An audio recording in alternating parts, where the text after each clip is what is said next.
সুপ্রিয় সুধী, আসসালামু আলাইকুম। বাংলাদেশ পলিটেকনিক সংসদ কর্তৃক আয়োজিত আজকের এই লাইভ প্রোগ্রাম আপনারা যে যেখান থেকে বসে দেখছেন, বাংলাদেশের যে অঞ্চল থেকে আপনারা দেখে আজকের লাইভ প্রোগ্রামটা দেখছেন, সবাইকে আন্তরিক শুভেচ্ছা ও অভিনন্দন। আমাদের আজকের লাইভ প্রোগ্রাম অনুষ্ঠানটা হচ্ছে আহ যাদের স্বপ্ন ডুয়েট, যারা আমরা ডুয়েটে যেতে চাচ্ছি তাদেরকে নিয়ে আজকে লাইভ প্রোগ্রামটা। তো আপনারা যে যেখানে বসে আমাদের লাইভ প্রোগ্রামটা দেখছেন, আহ সবাই সবার আইডিতে শেয়ার করে দিবেন যাতে আমরা সবাই দেখতে পারি। আমাদের যে যারা ছাত্রছাত্রী আছে বিভিন্ন দেশের, যেসব পলিটেকনিক আমাদের পলিটেকনিক ছাত্র ভাইয়েরা আছে, সবাই যাতে প্রোগ্রামটা দেখতে পারে এবং সবাই যাতে প্রশ্ন করতে পারে। এবং আমাদের আজকে যে অতিথিগুলো আছে তাদেরকে প্রশ্ন করে তাদের থেকে আমরা কিছু মূল্যবান উত্তর আমরা নিয়ে নিব। তো আমরা আপনারা হয়তো আজকে আমাকে এখানে হোস্ট দেখে হয়তো অবাক হচ্ছেন। আসলে আজকে হোস্ট থাকার কথা ছিল আহ আব্দুর রহিম ভাইকে, বাংলাদেশ পলিটেকনিক সংসদের প্রতিষ্ঠাতা সমন্বয়ক, ওনার থাকার কথা ছিল। ওনার কিছু সমস্যার কারণে উনি আজকে হোস্টে আসতে পারেনি। তো আমি হোস্ট, ওনার পরিবর্তে আমি আসছি। তো যাই হোক, সবসময় আমাদের সাথে থাকবেন। তো আজকে আমাদের সাথে যারা আছেন, ঢাকা প্রকৌশল ও প্রযুক্তি বিশ্ববিদ্যালয়ের ডুয়েট গাজীপুরে ভর্তি পরীক্ষা যাবতীয় প্রস্তুতির লক্ষ্যে করণীয় বিষয় অনুষ্ঠানে আমন্ত্রিত আমন্ত্রিত অতিথি হিসেবে উপস্থিত আছেন ফজলে রাব্বি দিন ভাই, প্রথম বর্ষের শিক্ষার্থী, ইলেকট্রিক্যাল অ্যান্ড ইলেকট্রনিক্স ইঞ্জিনিয়ারিং বিভাগ। এবং আরো আছেন আকবর হোসেন ভাই, তৃতীয় বর্ষের শিক্ষার্থী, কম্পিউটার সায়েন্স অ্যান্ড ইঞ্জিনিয়ারিং বিভাগ। তারপর এবং শেষ আমাদের যিনি বলতে গেলে একদম যিনি বড় ভাই আছেন, আহমেদ বাপ্পি, চতুর্থ বর্ষের শিক্ষার্থী, সিভিল ইঞ্জিনিয়ারিং বিভাগ। ভাইয়া আসসালামু আলাইকুম, আপনারা সবাই কেমন আছেন? ওয়ালাইকুম আসসালাম। আমরা আলহামদুলিল্লাহ ভালো আছি। ওয়ালাইকুম ধন্যবাদ আসসালাম। ভাইয়া। ধন্যবাদ ভাইয়া। আসলে ভাই, আমাদের বাংলাদেশ পলিটেকনিক সংসদ পরিবার আজকে অনেক গর্বিত আপনাদেরকে পেয়ে। আপনাদেরকে আমরা আমাদের এই মঞ্চে আনতে পেরে বিশেষ করে অনেক গর্বিত সবাই। তো যাক ভাই, আমরা অনুষ্ঠানের মূল পর্বে চলে যাচ্ছি। তো আমরা প্রথমে যেহেতু এটা ডুয়েট প্রিপারেশন এবং ডুয়েট প্রস্তুতি এবং ডুয়েট সম্পর্কে কিছু জানবো আজকে আমরা। তো সেই হিসেবে আমরা আজকে সর্বপ্রথম চলে যাব আমাদের আকবর হোসেন ভাইয়ের কাছে। ওনার থেকে আমরা জানতে চাইবো যে আমাদের ডুয়েট প্রতিষ্ঠাতা ও তার সংক্ষিপ্ত কিছু বিবরণ। ভাইয়া আকবর হোসেন ভাই, আপনি কি আমার কথা শুনতে পাচ্ছেন? জি, শুনতে পাচ্ছি। ধন্যবাদ জানাচ্ছি উপস্থাপক রবিউলকে। আহ, আজকে বাংলাদেশ পলিটেকনিক সংসদ কর্তৃক আয়োজিত এই সন্ধ্যা লগ্নে বাংলাদেশের সবগুলো পলিটেকনিকের, আমাদের প্রাণপ্রিয় পলিটেকনিক শিক্ষার্থীদের উদ্যোগে তাদের জন্য আজকে যে আয়োজিত ডুয়েট ভর্তি পরীক্ষার জন্য তাদের যে প্রস্তুতি কিভাবে তারা সম্পন্ন করবে সে বিষয়ে আজকের এই লাইভ অনুষ্ঠানে উপস্থিত অন্যান্য অতিথিবৃন্দ, আমার সবাইকে, আজকের প্রাণপ্রিয় সকল দর্শককে যারা দেখছেন যে কোনো জায়গা থেকে, সবার আগে সালাম জানাচ্ছি, আসসালামু আলাইকুম। আসলে আমরা জানি যে ঢাকা প্রকৌশল ও প্রযুক্তি বিশ্ববিদ্যালয় ডুয়েট, এটা পলিটেকনিক শিক্ষার্থীদের জন্য এক হৃদয়ঙ্গম এবং হচ্ছে যে প্রাণের স্পন্দন হিসেবে তারা মনে করে এবং এটিকে তারা তাদের হৃদয় লালন করে, ধারণ করে এবং সেটিতে ভর্তি হওয়ার জন্য তারা সবসময় প্রচেষ্টা অব্যাহত থাকে এবং স্বপ্ন থাকে। তো আমরা এটি অবশ্য বাংলাদেশে একমাত্র পাবলিক বিশ্ববিদ্যালয় যেটি হচ্ছে যে ডিপ্লোমা সম্পন্ন করার পরে 4 বছর ডিপ্লোমার পরবর্তীতে তারা তাদের বিএসসি ইঞ্জিনিয়ারিং সরকারিভাবে করার জন্য এই সুযোগটা থাকে। আর সেজন্যই তারা অনেক অধীর আগ্রহে অপেক্ষা করে। তো আমি ডুয়েট সাধারণত কিভাবে আমাদের এই ডুয়েট আসলো ডুয়েট হিসেবে সেটিকে একটু তুলে ধরবো ছোট আকারে, যদিও সময় হয়তো বেশি পাবো না বা হচ্ছে বেশি নেওয়া উচিতও হবে না। তো আমি যেটা বলতে চাচ্ছি, সাধারণত এটি 1980 সালেই ঢাকা বিশ্ববিদ্যালয়ের অধীনে প্রকৌশল অনুষদে অন্তর্ভুক্ত হয়েছিল। পরবর্তীতে সেইটিতে 1980 সালে যখন তেজগাঁওয়ে আবার কলেজ অফ ইঞ্জিনিয়ারিং হিসেবে এটি আবার প্রতিষ্ঠিত হয়েছিল। সেখানে এটিতে 3টি ডিপার্টমেন্ট ছিল: মেকানিক্যাল ইঞ্জিনিয়ারিং, সিভিল ইঞ্জিনিয়ারিং এবং হচ্ছে যে ইলেকট্রিক্যাল অ্যান্ড ইলেকট্রনিক্স ইঞ্জিনিয়ারিং। এই 3টি ডিপার্টমেন্ট নিয়ে তখন চালু হয়েছিল 120 জন শিক্ষার্থীকে নিয়ে প্রাথমিকভাবে। পরবর্তীতে আবার 1983 সালে এটি ঢাকার বাহিরে অর্থাৎ গাজীপুরে বাওয়াল এলাকায় এটাকে বলা হয়। ঢাকা থেকে প্রায় 40 কিলোমিটার দূরবর্তী স্থানে এটি ঢাকা ইঞ্জিনিয়ারিং কলেজ নামে এটি গাজীপুরে সর্বপ্রথম তখন স্থাপিত হয়, মানে হচ্ছে স্থানান্তর হয় আর কি। তার পরবর্তীতে ডুয়েট আসলে সেখান থেকে ডুয়েটে আসার আরেকটি ধাপ ছিল 1986 সালে।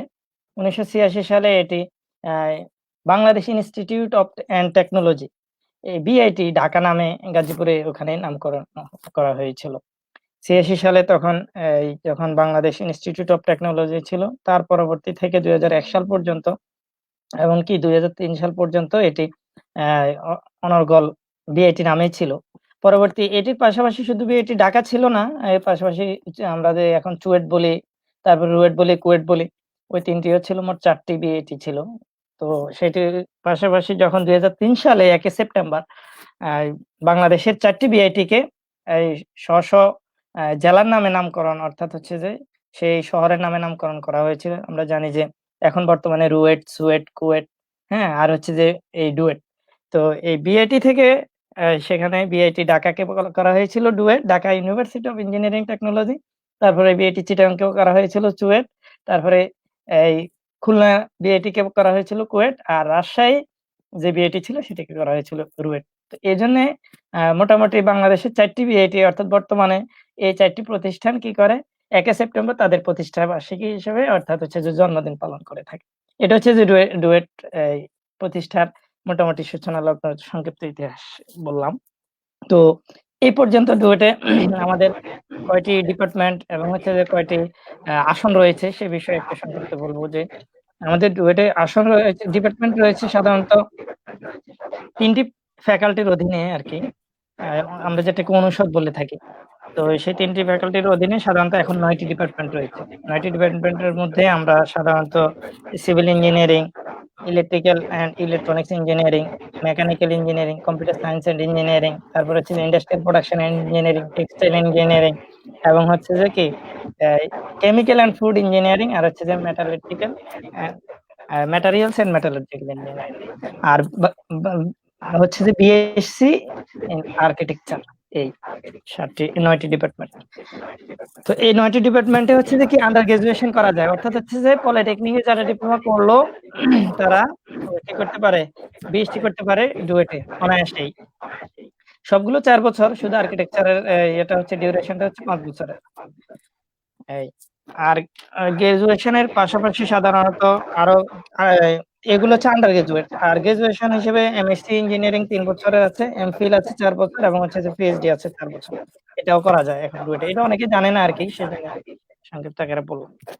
আর যদি বলি আমাদের এই ডিপার্টমেন্টের বাইরেও ডুয়েটে এখন সামনে সম্ভাবনার দিক আছে।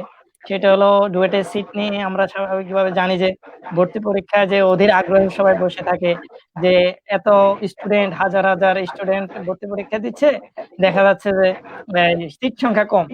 তো আমাদের সম্ভাবনার দিক আছে। সম্ভাবনার দিক আমরা গত মার্চ মাসের একটা সভায় আমাদের ভার্সিটিতে সিদ্ধান্ত হয়েছে যে জুন মাসে সেটি বিজ্ঞাপন আমরা পেয়েছি আরকি, নোটিশ পেয়েছি যে আরো ২টি ডিপার্টমেন্ট চালু হতে যাচ্ছে। একটি হলো যে ত্রিপলি অনুষদের অধীনে, আচ্ছা ফ্যাকাল্টির অধীনে, আরেকটি হচ্ছে সিভিল ফ্যাকাল্টির অধীনে। তো সেই ডিপার্টমেন্টের মধ্যে সাধারণত আমরা জানি যে ইসিই অর্থাৎ হচ্ছে যে ইলেকট্রিক্যাল অ্যান্ড কম্পিউটার ইঞ্জিনিয়ারিং, এটি চালু হওয়ার সম্ভাবনা আছে। আমরা যতটুকু সম্ভাবনা শুনতে পাচ্ছি, হয়তো নিশ্চিত করে বলা যাচ্ছে না। হয়তো যদি প্রয়োজন ফিল করে তাহলে ওনারা অবশ্যই সে বিষয়ে ইয়ে করবেন। গতবার যেরকম একটি নতুন ডিপার্টমেন্ট করা হয়েছিল, চালু করা হয়েছিল, এবার অবশ্যই এরকম একটা সম্ভাবনা আছে। তারপরে সিভিল ফ্যাকাল্টির অধীনে চালু হতে যাচ্ছে, হয়তো ডব্লিউআরই হবে, না হলে বিইসিএম অথবা এনভায়রনমেন্টাল। অর্থাৎ ডব্লিউআরই হলো কি ওয়াটার এন্ড রিসার্চ ইঞ্জিনিয়ারিং, হ্যাঁ? তারপরে হচ্ছে যে আরেকটা হচ্ছে building engineering and consultation and management, অর্থাৎ বিইসিএম। এই দুইটাই হতে পারে, অথবা এনভায়রনমেন্টাল ইঞ্জিনিয়ারিং। এই তিনটার যেকোনো একটা। তো সব মিলে আরো ২টা ডিপার্টমেন্টের সম্ভাবনা আমরা দেখছি যে এই ২টা ডিপার্টমেন্টের মধ্যে সবচেয়ে বেশি কি হয়, প্রতিযোগিতা হয়ে থাকে এবং হচ্ছে যে শিক্ষার্থীরা মনে করে যে না আমাদের কম হয়ে যাচ্ছে। বিশেষ করে ট্রিপলি এবং সিভিলে অনেক হাড্ডাহাড্ডি লড়াই হয়ে থাকে। তো এবারে সেটা আশার দিক আমরা মনে করতে পারি। আর আসন সংখ্যা ১২০ করে আছে বর্তমানে সিএসসি, আর হচ্ছে সিভিল, আর হচ্ছে যে ত্রিপলি আর মেকানিক্যাল ৪টিতে আছে। এই যে ১২০ আসন। এর মধ্যে ১৮০ করার সম্ভাবনাও আছে। মানে সুখবর শুধু ডুয়েটে পলিটেকনিকে আগামীর জন্য সম্ভাবনা আছে। 180 করে হবে সিভিল ডিপার্টমেন্ট, ট্রিপলি ডিপার্টমেন্ট এবং হচ্ছে যে মেকানিক্যাল ডিপার্টমেন্ট, এই তিনটাতে 180 করে সিট হতে পারে। আর নতুন দুইটা ডিপার্টমেন্ট হলে তো আরো সারপ্লাস হয়ে গেল। তাহলে যারা পড়াশোনা করছে তারা একটু ভালোভাবে প্রস্তুতি নিলে আশা করা যায় যে তাদের জন্য ডুয়েট স্বপ্নের হাতিয়ার হিসেবে ধরা দেবে। ঠিক আছে। আর এর বাইরে আর্কিটেকচারে 30, আইপি হচ্ছে 30, তারপরে হচ্ছে যে টেক্সটাইল হলো 60, এরপরে আর কি আছে ম্যাটেরিয়ালস এন্ড মেটালার্জিক্যাল যেটা ওটাতে 30, এই আর কি। আর বাদ পড়েছে কি আশা করি মোটামুটি সব চলে আসে। সিএফই অর্থাৎ কেমিক্যাল এন্ড ফুড ইঞ্জিনিয়ারিং ওটাতে 30। এই হচ্ছে সব মিলাই কত হলো 660 হলো এই হচ্ছে আসন আর কি। তো যদি 660 হচ্ছে এখন বর্তমানে ভর্তি হতে পারছি। যদি আসন সংখ্যা বৃদ্ধি পায় 180 করে 3টে ডিপার্টমেন্টে হয় তাহলে আমরা পাবো 840 টি। মানে হচ্ছে যে আরো আমরা 180 জনকে নতুন কি ডিপার্টমেন্ট না বৃদ্ধি হলেও নিতে পারছি। এটা হচ্ছে যে ডুয়েটে যদি সম্ভাবনা দেখে তাহলে কিন্তু আসন বৃদ্ধি করতে পারে। তো এটা আশার দিক বললাম। আর অনেক বেশি সময় হয়তো নিয়ে নিচ্ছি। এই ছিল আর কি সংক্ষিপ্ত আকারে আমার ডুয়েটের সার্বিক বিষয়ে বলা। আর যদি উপস্থাপকের কিছু জানার থাকে তাহলে ধন্যবাদ। আহ, জি ভাইয়া, ধন্যবাদ খুব সুন্দরভাবে ডুয়েটের সংক্ষিপ্ত পরিচিতি আমাদের মাঝে তুলে ধরার জন্য। তো আমি আরেকবার সবাইকে স্মরণ করিয়ে দিতে চাই যে আমাদের অনেকেরই স্বপ্ন ডুয়েট। তো ডুয়েট নিয়ে কারো যদি কোনো প্রশ্ন থাকে আপনারা দয়া করে কমেন্ট বক্সে কমেন্ট করে জানাবেন। আমরা প্রশ্নগুলা যদি মানসম্মত হয় আমরা ভাইয়াদের কাছে প্রশ্নগুলা রাখবো। তো এখন আমরা চলে যাচ্ছি আমাদের ডুয়েটের খুব প্রচলিত একটা মুখ ফজলে রাব্বি দিন ভাইয়ের কাছে। তো ওনার কাছে আমরা যে প্রশ্নটা করব, প্রশ্নটা হচ্ছে ভাইয়া, ভাইয়া আমার কথা কি শোনা যাচ্ছে? ফজলে রাব্বি দিন ভাইয়া। হ্যাঁ, শুনতে পাচ্ছি। আমার কথা শুনতে পাচ্ছেন? হ্যাঁ ভাইয়া, আপনার সাউন্ডটা একটু ছোট আসতেছে, হয়তো মাইক্রোফোনটা একটু কাছে নিয়ে গেলে ভালো হয়। হ্যাঁ হ্যাঁ ভাইয়া, এখন ঠিক আছে। হ্যাঁ হ্যাঁ, এখন ঠিক আছে। এখন হ্যাঁ, আমাদের ফজলে রাব্বি দিন ভাইয়ের কাছে আমাদের প্রশ্ন, চান্স পাওয়ার জন্য আমাদের কেমন পড়তে হবে এবং পলিটেকনিকে থাকতে কতটুকু প্রস্তুতি আমাদেরকে নিতে হবে?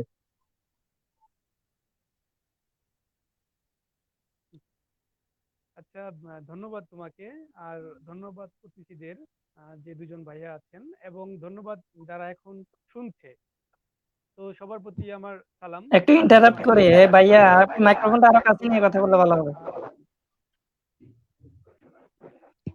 জি ভাইয়া, এখন শোনা শোনা যাচ্ছে। যাচ্ছে ভাইয়া? আচ্ছা, আমি একটা মানে ছড়ার টাইম লাইন দিয়ে শুরু করি। স্বপ্নকে খুলে দাও আকাশের গায়ে, স্বপ্নকে বড় করো আজকে, স্বপ্নই জীবনের নতুন আকাশ, স্বপ্ন সহজ করে কাজকে। তাহলে কাজ, স্বপ্নকে সহজ করে হচ্ছে কাজ, কাজকে সহজ করে কে? স্বপ্ন। দুইটা উতপ্রোত ভাবে জড়িত। আচ্ছা, আমার সাউন্ড যদি সমস্যা হয়, জি আশা জি করি ভাইয়া, শুনতে শোনা পাচ্ছ, যাচ্ছে। তাই না? তো আমার প্রশ্ন ছিল, হ্যাঁ, আমাকে প্রশ্ন করেছে যে পলিটেকনিকের থেকে কিভাবে পড়তে হবে। আর আরেকটা জানি কি ছিল? আচ্ছা ভাইয়া, প্রশ্নটা আমি অতিথিরা আবার বলো। রিভিউ করছি। চান্স পাওয়ার জন্য কেমন পড়তে হবে এবং পলিটেকনিক থাকতে কতটুকু প্রস্তুতি আমাদেরকে নিতে হবে? আচ্ছা, আমরা সবাই জানি এখানে এসে আমাদেরকে কি করতে হবে? পড়াশোনা করতে হবে। আমি ডুয়েটে আসবো, ডুয়েটে চান্স পাবো, এতগুলো ডিপার্টমেন্ট, একটা ডিপার্টমেন্ট আমি নিব। আমার জন্য বাংলাদেশের কিন্তু সকল পলিটেকনিক থেকেই এখন স্টুডেন্ট আসে। তাহলে এতগুলো পোলাপান সবাইকে টপকিয়ে আমি ডুয়েটে চান্স পাবো, সেজন্য আমাকে কিভাবে পড়তে হবে? এটা যদি আমি তোমাদেরকে প্রশ্নটা ছেড়ে দেই, তাহলে তোমরা আমাকে কি উত্তর দেবে? হুম, তাহলে অবশ্যই বলবো যে ভাই অনেক পড়তে হবে। হ্যাঁ, এটা এখানে পড়ার কোনো বিকল্প নেই। এটা হচ্ছে প্রথম কথা। প্রথম কথা হচ্ছে পড়ার কোনো বিকল্প নেই। তবে এখন যারা নাকি পলিটেকনিকে থাকবে, থাকার সময় তারা যদি এই পড়াশোনাটাকে একটু কাভার করে আসে, মানে কিছু কিছু বিষয় যেমন ডিপার্টমেন্ট, নন ডিপার্টমেন্ট, এগুলো যদি কিছু করে হলেও পড়ে আসে, তাহলে তার জন্য কিন্তু সুবিধা হয়। কারণ তারা এখানে সময় পাবে ৯ মাস, ৮ মাস, ৯ মাসের মতো। ৮ ৯ মাসের ভিতরে তারা ডিপার্টমেন্ট পড়বে, আবার নন ডিপার্টমেন্ট পড়বে, পড়া শেষ করে তারপরে ডুয়েটে পরীক্ষা দিতে যাবে। তাহলে এই ৮ ৯ মাসের ভিতরে তোমাকে কমপ্লিট করতে হবে। তোমার স্বপ্ন হচ্ছে ডুয়েট।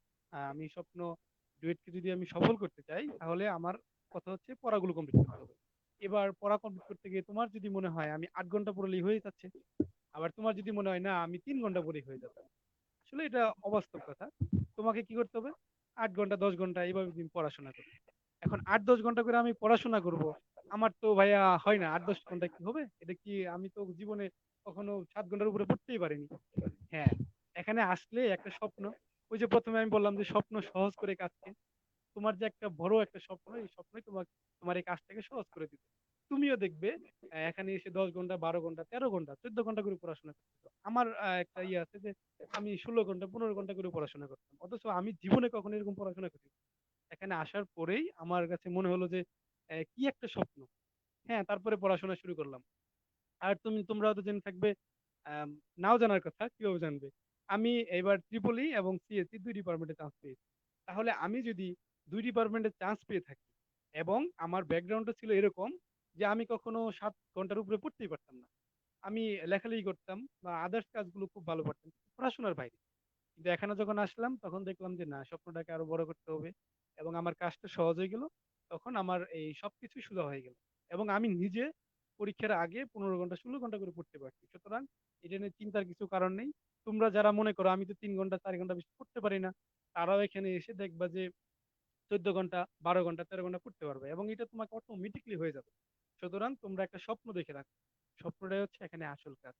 আর পলিটেকনিকে থেকে তোমরা কিভাবে পড়বে? আচ্ছা, একটা কথা বলো, যারা নাকি কখনো পড়ে নেই, হঠাৎ করে এই পলিটেকনিকে আসলো, আসার পরে তার কাছে মনে হলো যে আমি শুরু করে দিই, শুরু করে আমি পরীক্ষা দিব, 8-9 মাস পড়বো, তারপর ডুয়েটে চান্স পাবো।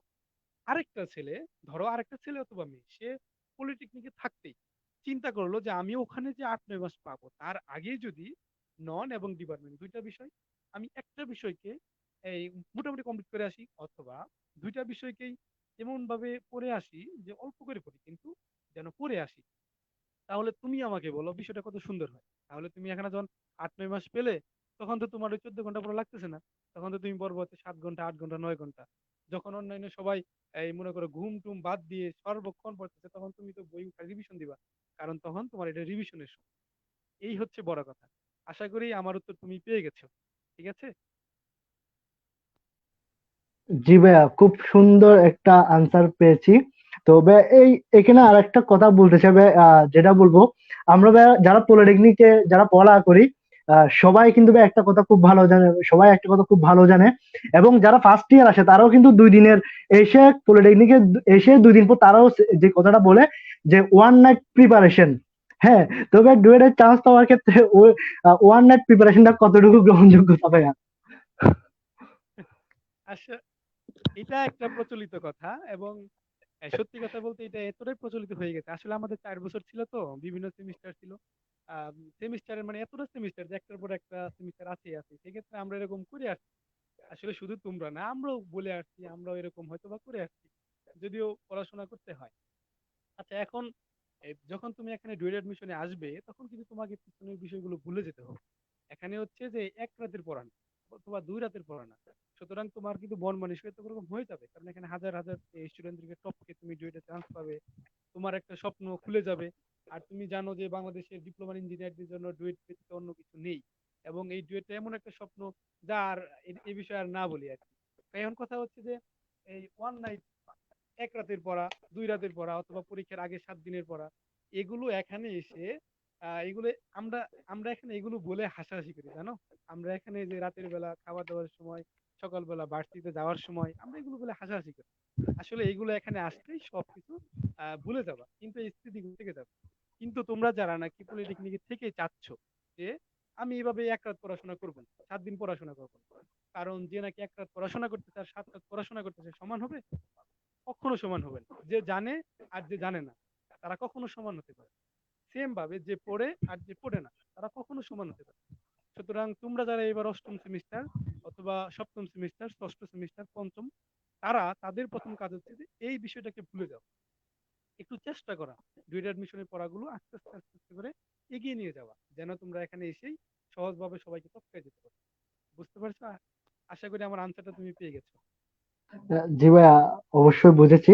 ধন্যবাদ ভাই আপনাকে। আমরা কিছুক্ষণ পর আবার আপনাদের মধ্যে ফিরে আসবো, আমাদের সঙ্গে থাকবেন। তো এই মুহূর্তে আমি যাচ্ছি আমাদের আহমেদ বাপ্পি ভাই। আহমেদ বাপ্পি ভাই। জি ভাই। হ্যাঁ ভাইয়া, ধন্যবাদ আমাদের সামনে আসার জন্য। আহ আপনার কাছে ভাই আমরা যে প্রশ্নটা রাখতে চাচ্ছি, ভালো সিজিপি এর গুরুত্ব এবং চান্স পাওয়া না গেলে কি সব পরিশ্রমকে আমাদের দিতে হবে? যে আমরা অনেকেই দেখি কি অনেক ভালো ভালো ক্লাস টপার আছে যারা আমরা ডুয়েটের জন্য অনেক পরিশ্রম করি বা দিন রাত পড়াশোনা করি, তারপরেও দেখা যাচ্ছে যে আমাদের হয়তো ভাগ্যে ছিল না, আমরা ডুয়েটের চান্স পেলাম না।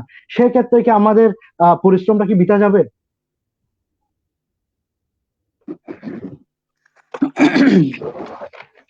ধন্যবাদ। আসলে কথার আমি আসলে কোন ধরনের ফর্মালিটিতে না যাই, সরাসরি তোমার উত্তরে যাই। জি জি।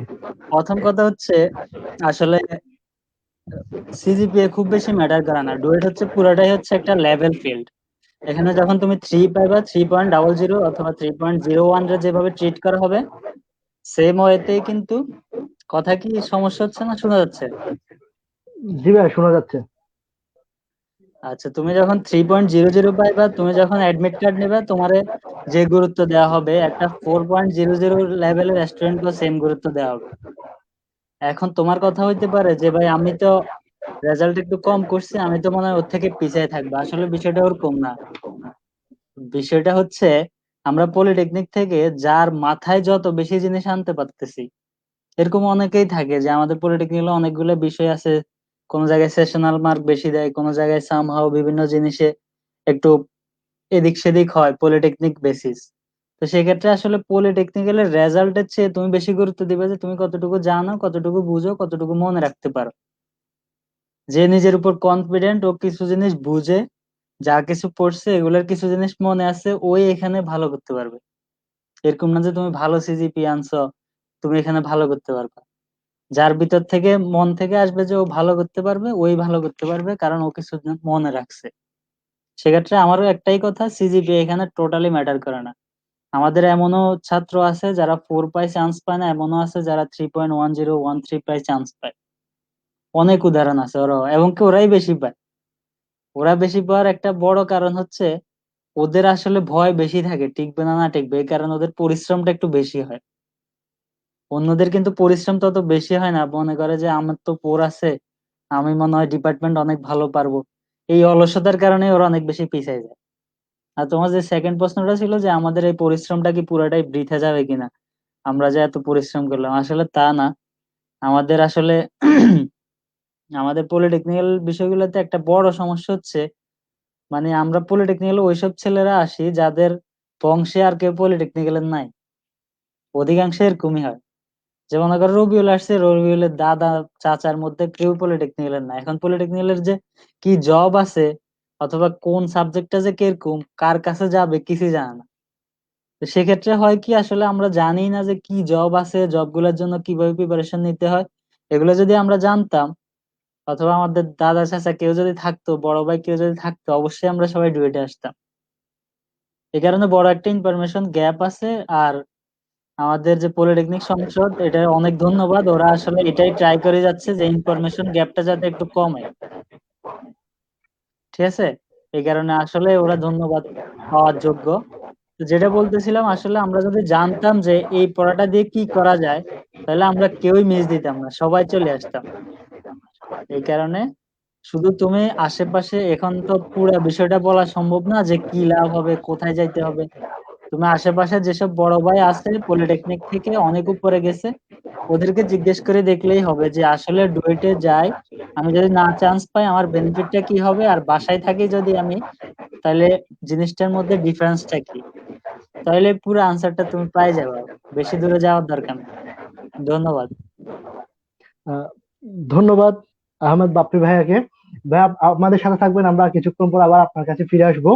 তো এই মুহূর্তে আমরা যাব আকবর হোসেন ভাইয়ার কাছে। ওনার কাছে আমি জানতে চাইবো যে আমরা জানি যে আকবর হোসেন ভাই কম্পিউটার সায়েন্স অ্যান্ড ইঞ্জিনিয়ারিং বিভাগ নিয়ে পড়া করছে। তো ভাইয়া আপনি আমাদেরকে যেটা বলবেন যে কম্পিউটার সায়েন্স ইঞ্জিনিয়ারিং বিভাগ সম্পর্কে, এবং এই কম্পিউটার সায়েন্স ইঞ্জিনিয়ারিং বিভাগ আমরা পড়ালেখা করে কতটুকু অগ্রসর হতে পারবো, আমরা লাইফে কতটুকু যেতে পারবো?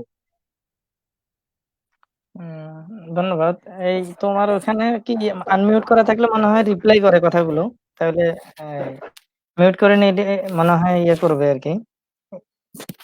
আচ্ছা, আমি যে প্রশ্ন আসছে এটা অবশ্য এক কথায় উত্তর দেওয়া খুব ডিফিকাল্ট। কারণটা হচ্ছে আসলে যদি আমরা জব সেক্টরকে টার্গেট করেই একমাত্র আমাদের পেশাগত দিকগুলোকে করি, তাহলে আসলে দেখা যাচ্ছে যে অনেক ক্ষেত্রে হয়ে ওঠে না। অনেকের অনেক স্বপ্ন হয়তো মাঝখানে হতে হয়, পরিবর্তিত হতে হয়। তারপরেও আসলে কম্পিউটার ফিল্ডটা এমন যে এটাতে কাউকে জোর করে ধরে ইঞ্জিনিয়ার বানিয়ে দেওয়া বা হচ্ছে যে জব ফিল্ডের উত্তীর্ণ করে দেওয়া এমন না আরকি। এই বিষয়টা হচ্ছে এমন যে কেউ যেকোনো জায়গা থেকে কম্পিউটারে দক্ষ হয়ে সে সেখান থেকে ভালো একটা অ্যা কি করতে পারে? আর্ন করতে পারে অথবা হচ্ছে যে ভালো একটা জায়গায় যেতে পারে। তো তারপরে তো স্পেসিফিক জায়গা থাকেই। স্পেসিফিক হিসেবে বলতে গেলে হচ্ছে যে আসলে বিএসসি ইঞ্জিনিয়ারিং একটা পর্যায়। তারপরে হচ্ছে যে ডিপ্লোমা ইন ইঞ্জিনিয়ারিং একটা পর্যায়। এরকম এভেইলেবল আছে যে ডিপ্লোমা ইন ইঞ্জিনিয়ারিং কমপ্লিট করার পরে তারপরে ডাটা এন্ট্রি অপারেটর হিসেবে অনেক জায়গায় নিয়োগ হচ্ছে, অনেক জায়গায় পরিসংখ্যান ব্যুরো বা বিভিন্ন জায়গায় এটা এভেইলেবল আছে। এবং দেখা যাচ্ছে যে অনেকে সাধারণ শিক্ষার্থী হয়েও কম্পিউটারে ভালো দক্ষতা নিয়ে দেখা যাচ্ছে যে Google এ এই ইনভাইটেশন পাচ্ছে বা চাকরি পাচ্ছে। তারপরে Amazon এ পাচ্ছে বা Microsoft এ পেয়ে যাচ্ছে। তো সেটাও আছে। কিন্তু স্পেশালি বলতে গেলে হচ্ছে যে কম্পিউটারে যে পড়ে সে তো আসলে শুধুমাত্র একটা পাশে মানে একটা সাইড নিয়ে দক্ষ থাকে না। কারণ হচ্ছে যে সে ৪ বছরে যে বিষয়গুলো নিয়ে গবেষণা বা যে বিষয়গুলো ভালোভাবে রপ্ত করে, সে গুলোকে প্র্যাকটিক্যালি যখন সে এপ্লাই করতে যায় তখন কিন্তু তার প্ল্যাটফর্মটা অনেক বড় একটা দিতে পারে। যেমন সে চাইলে সিস্টেম অ্যানালিস্ট হতে পারে। সে চাইলে একটা কোম্পানি নিজে প্রতিষ্ঠা করতে পারে। যদি আমরা উদ্যোক্তা বলি, তাহলে সে উদ্যোক্তা হিসেবে একটা সফটওয়্যার ফার্ম নিজেই দিয়ে দিল। আর সেই সফটওয়্যার ফার্মে দেখা যাচ্ছে যে তার অধীনে আরো ৩০০ আরো ২০০ বা আরো এ মোর দ্যান এমপ্লয়ি চাকরি করতে পারে। সেখানে এবার ডিপ্লোমা কাউকে ইনভাইট করুক অথবা হচ্ছে যে অন্য আদার কাউকে ইনভাইট করুক সেটা দেখা যায় পরে। কিন্তু দেখা যাচ্ছে যে এই উদ্যোক্তার জায়গা তৈরি করা কিন্তু আসলে জেনারেলি যে কেউ স্টুডেন্ট যে অন্য সাবজেক্ট থেকে বিএসসি করে বা হচ্ছে যে পড়াশোনা করে এসে কম্পিউটারে ৬ মাসের কোর্স করে বা হচ্ছে যে কোনরকম একটা কোর্স করে এসেই কিন্তু সে ফার্মের হতে পারবে না। ঠিক আছে? এই জিনিসগুলোর জন্য কিন্তু এক্সাক্ট নলেজ লাগতে হবে। মানে লাগবে। যে সে কম্পিউটারে যে বিএসসি ইঞ্জিনিয়ারিং পর্যন্ত তার যে ক্যাপাবিলিটি সেই জিনিসটা কিন্তু প্রয়োজন হয়। তো যার জন্য এটা হলো একটা দিক বললাম। আর হচ্ছে যে বাইরের দেশে যদি আমরা বলি যে ডুয়েটে বিএসসি করলে সাধারণত টিচারদের এ পারপাসে হোক বা হচ্ছে যে বড় ভাইদের পারপাসে হোক, যেভাবে হোক হায়ার এডুকেশন এর জন্য কিন্তু খুব সহজে ভালো একটা রেজাল্ট করতে পারলে দেখা যাচ্ছে যে ডাক পেয়ে যায়। এটা কিন্তু খুব ইজিলি। আর কিছুক্ষণ আগে যে বললাম Amazon, তারপরে হচ্ছে যে Google, Microsoft, তারপরে হচ্ছে যে কি এই জিনিসগুলোতে বাইরের দেশের বা হচ্ছে ইন্টারন্যাশনালি যে আমরা Facebook বলি, এগুলোতে আমরা স্বাভাবিকভাবে জানি যে সিএসসির অনেকেই ডাক পেয়েছি ইতিমধ্যে। তো আমাদের এই গত বছরও ডুয়েটের একজন ভাইয়া, প্রাক্তন একজন ভাইয়া কিন্তু একটা ইন্টারন্যাশনালি চান্স পেয়েছে আরকি ভালো। তো এ ধরনের যেকোনো জায়গায় কিন্তু চাইলে ভালো রেজাল্টের মাধ্যমে সিএসসি থেকে যেতে পারে এবং হচ্ছে যে আমাদের বাংলাদেশের হয়ে অবদান রাখতে পারে। ইতিমধ্যে জাহাঙ্গীরনগর বিশ্ববিদ্যালয় থেকে গিয়েছে, তারপরে হচ্ছে যে জগন্নাথ থেকেও গিয়েছে। এগুলা আমাদের মাইক্রোসফট এ চান্স পেয়েছে, এরকম আছে, রেকর্ড আছে। তো আমি যেটা বলবো সেটা হচ্ছে যে এর পাশাপাশি যদি আইটি পার্ক বর্তমানে সরকার যে আইসিটি সেক্টরকে উন্নত করছে সেটার কিন্তু হিউজ একটা প্ল্যাটফর্ম আছে বিএসসি ইন সিএসসি দের জন্য। কারণ হচ্ছে এই জায়গা থেকে সরকার এবং ঘোষণা দিচ্ছে যে আইসিটি ক্যাডার খুব শীঘ্রই হয়ে যাবে। আইসিটি ক্যাডারের সেখানে যদি হয় তাহলে কিন্তু আপনার বিএসসি ইঞ্জিনিয়ারিং ইয়েটা ইম্পর্টেন্ট। তাহলে বিএসসি করাটা অবশ্যই ইম্পর্টেন্ট। এখন হলো যে কি সেটা ডুয়েটে করবো না অন্য জায়গায় করবো? ডুয়েটের জন্য ট্রাই করলে আপনার তো লস নেই। কারণ হচ্ছে যে এখানে আসলে প্রাইভেট একটা থেকে আপনি যেভাবে এই সুযোগ সুবিধা পাবেন তার চেয়ে এখানে অনেক ভালোভাবে সুযোগ সুবিধাটা নিতে পারছেন এবং হচ্ছে যে একটা এনভায়রনমেন্টে থাকতে পারছেন পড়াশোনা সহ সার্বিক প্রস্তুতির। তো সে বিষয়টা করতে পারছেন। তারপরে হচ্ছে যে আইসিটির যে সফটওয়্যার ফার্মের কথা বললাম, সেই সফটওয়্যার ফার্মের পাশাপাশি হলো যে আইটি ম্যানেজার বা বিভিন্ন ব্যাংকে এখন যে এরকম আইটি অফিসার হিসেবে নিয়োগ দিচ্ছে, সেই আইটি অফিসার গুলো নিয়োগ দেয় কিন্তু বিএসসি পাবলিক বিশ্ববিদ্যালয়গুলোকে দেয়। হ্যাঁ? তারা কিন্তু এক্সট্রা বেনিফিশিয়েন্ট মানে হচ্ছে অগ্রাধিকার দেয়। অগ্রাধিকার দেওয়ার জন্য ওখানে অলরেডি অনেক কিছু লেখা থাকে। এক্সপেরিয়েন্স এবং হচ্ছে যে পাবলিক ইউনিভার্সিটি গুলো প্রাইভেটের চেয়ে। তাহলে এই জিনিসগুলো, এবং এটা কিন্তু একটা দুইটা না, ব্যাংক বলি যে কোনো প্রাইভেট প্রতিষ্ঠান বলি, ওখানে কিন্তু আইটি অফিসার লাগেই। আর আইটি অফিসার এখন বর্তমানে যদি বলি যে তথ্য প্রযুক্তির যুগ, সেই হিসেবে আপনি এই যদি বলেন যে তথ্য প্রযুক্তির যুগে এত কম ক্ষেত্র কিভাবে, আসলে কিন্তু কম না। তুলনামূলকভাবে হয়তোবা সিভিল বা মেকানিক্যাল বা ইলেকট্রিক্যাল ওদের হয়তোবা সরকারি চাকরির এই ইয়েটা নিয়োগটা সংখ্যা বেশি আসে, এটা ঠিক। তো আইটি ক্ষেত্রে এবং হচ্ছে যে সিএসসি তে যদি কেউ স্কিল নিতে পারে, তাহলে সে কিন্তু বসে থাকা লাগে না। সে কিন্তু চাকরির জন্য এপ্লাই করবে কি করবে না, আবেদন করবে কি করবে না, এই ধরনের টেনশনে ভুগতে হয় না। সে একটা স্কিল নিয়ে যে কোনো একদিকে যে কোনো কারো ডাকে একটা ইয়েতে চলে যায়। এরকম অনেক আছে আমাদের, যে ডুয়েট থেকে তারা বের হইতে হতে স্যারের অ্যাপয়েন্টমেন্ট লেটার নিয়ে মানে তারা ইয়ে হয়ে জয়েন করে ফেলছে সার্টিফিকেট আসার আগে। হুম, এমন আছে। তো এইসব ক্ষেত্রে মোটামুটি ভালো একটা ইয়ে পাওয়া যায়। যদিও অনেকে ভাবে যে আমাদের চোখের সামনে দেখা যায় না যে আসলে বিএসসি সিএসসি এর মানে দৃশ্যমান আহ, পদ অথবা সংখ্যা, সরকারি চাকরির সংখ্যাটা বেশি, এটা তুলনামূলক কম। কিন্তু সামনে যে সরকার ঘোষিত আইটি পার্ক হচ্ছে বা আইটি প্রজেক্টের নতুন নতুন এগুলো তৈরি হচ্ছে, সেগুলোতে হিউজ একটা সংখ্যা নিয়োগ পাবে। আর সেখানে কারা পাবে? ডিপ্লোমাতে তো থাকবেই, কিন্তু বিএসসি তো অবশ্যই অগ্রাধিকার, এবং হচ্ছে যে বিএসসি ইঞ্জিনিয়ার প্রয়োজন পড়বে। তাহলে কম হওয়ার সুযোগ নেই, বাড়বে আর কি সম্ভাবনা। আর কিছু ছিল নাকি এটার পাশে, না এটাই ছিল?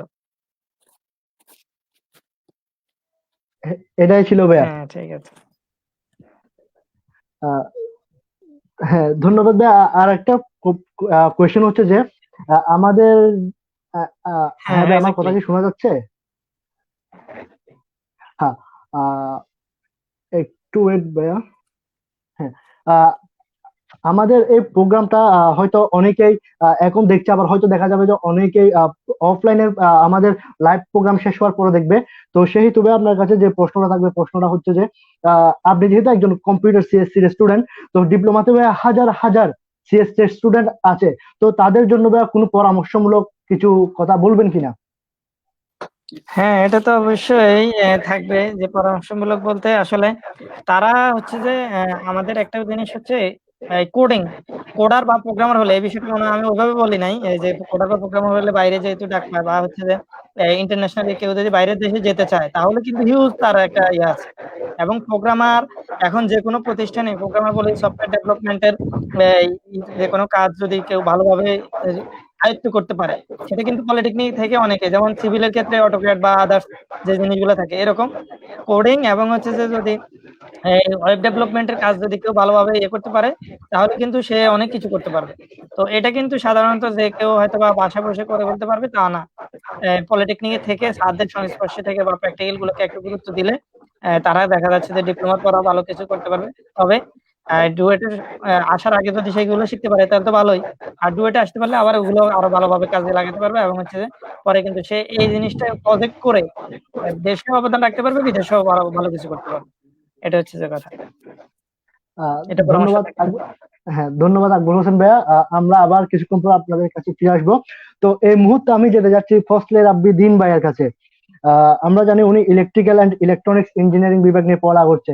তো ভাইয়া, এখানে ইলেকট্রিক্যাল অ্যান্ড ইলেকট্রনিক্স ইঞ্জিনিয়ারিং এর সারা বাংলাদেশের ডিপ্লোমা এবং বিএসসি বলেন হাজার হাজার শিক্ষার্থী আছে। হ্যাঁ, তো এই যে আপনার diploma electrical and electronics engineering নিয়ে পড়ালেখা করলে উনি ভবিষ্যতে কতটুকু যেতে পারবে বলে আপনি মনে করছেন?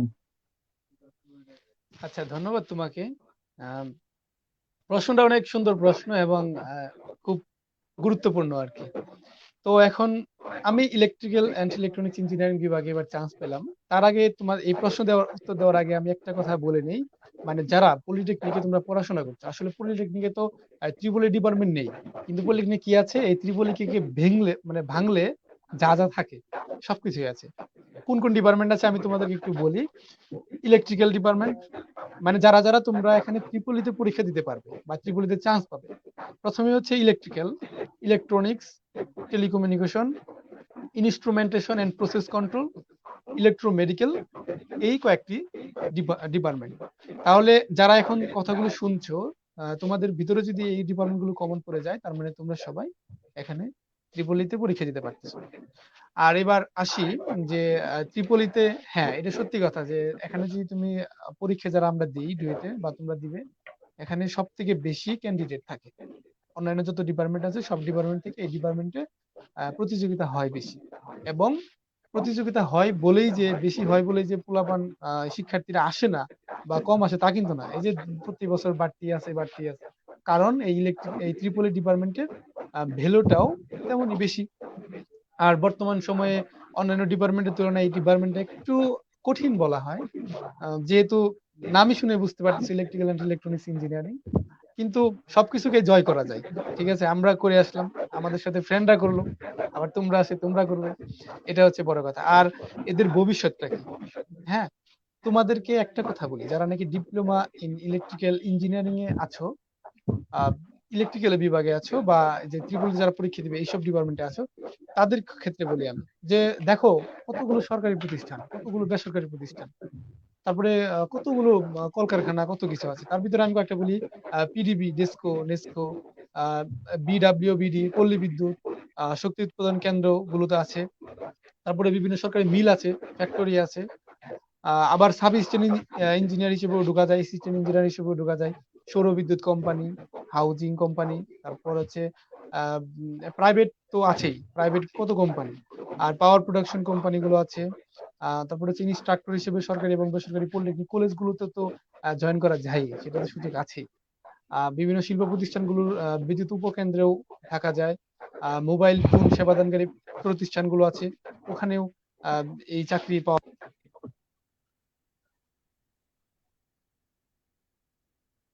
তোমাকে জাস্ট একটা কথা বলি, মানে সবাইকে বলতেছি একটা কথা, যে এই ডিপার্টমেন্টের যারা যারা আছো, এইসব ডিপার্টমেন্ট তাদের একটা কি বলবো, মানে ভাগ্যটা বলবো অনেকটা ভালো যদি পড়াশোনা করো।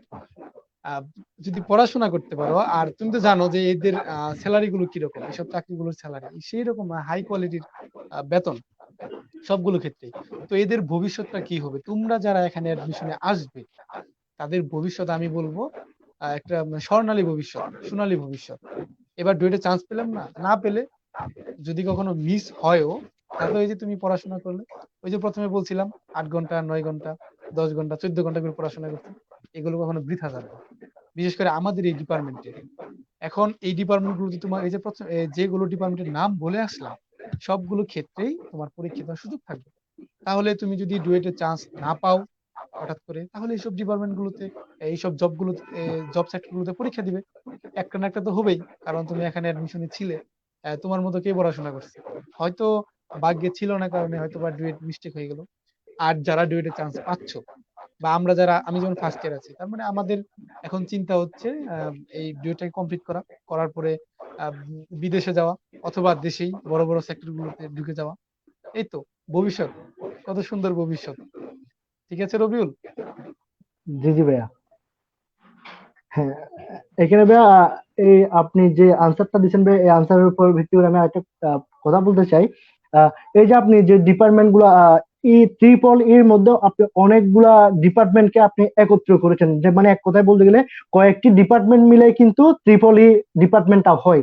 তো আসলে ভাইয়া আমরা জানি যে দেশের সরকারি বেসরকারি পলিটেকনিক মিলে অনেক আহ, দেশের সরকারি বেসরকারি সব পলিটেকনিকে অনেকগুলা কিন্তু ছাত্রছাত্রী রয়েছে, যে ইলেকট্রিক্যাল, ইলেকট্রোমেডিক্যাল, ইলেকট্রনিক্স, যে আপনি যেসব ডিপার্টমেন্টের কথা বলেন আর কি। তবে তাদের উদ্দেশ্যে কি আপনার কোনো পরামর্শ আছে, তারা যে বর্তমানে ডিপ্লোমা করতে তাদের তাদের উদ্দেশ্যে যদি আপনি যদি কিছু বলতেন আর কি, যে এক কথা বলতে গেলে কিছু পরামর্শ তাদের জন্য। হ্যাঁ অবশ্যই পরামর্শ তো দিবই, এটা তো একটা থাকবেই আমার পক্ষ থেকে। এখন কথা হচ্ছে যে পৃথিবীর সকল স্টুডেন্ট গুলো, পৃথিবী বলি, পৃথিবীর বিভিন্ন দেশের কথাগুলো বলি, বড় বড় ইউনিভার্সিটির কথা বলি, সবাই এতভাবে এগিয়ে যাচ্ছে।